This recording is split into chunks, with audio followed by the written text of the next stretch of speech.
बाबुलाई लिएर आउनु किचनमा किन यस्तै हो ल गाइस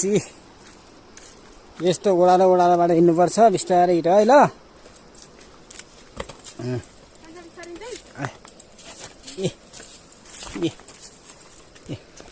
गाइस ल गाइस हेर्नुहोस् ट्याक्क यो माइतबाट यो ससुरालीबाट घर जाने बाटो हो यो लगभग 10-12 वर्ष 15 वर्षपछि हिँडाइ हुँदैछ ल गाइस ल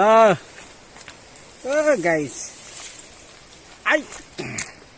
ल हेर्नुहोस् त ल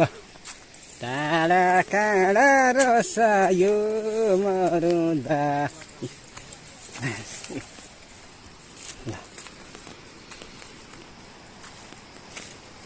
बिस्तारै हिँड है तिमीहरू आमा छोरा ल ए छोरो हेर त पछाडि टाँसिएको हेर कुरो ल हेर्नुहोस् कुरो लागेर जात्रा छ बिस्तारै है ल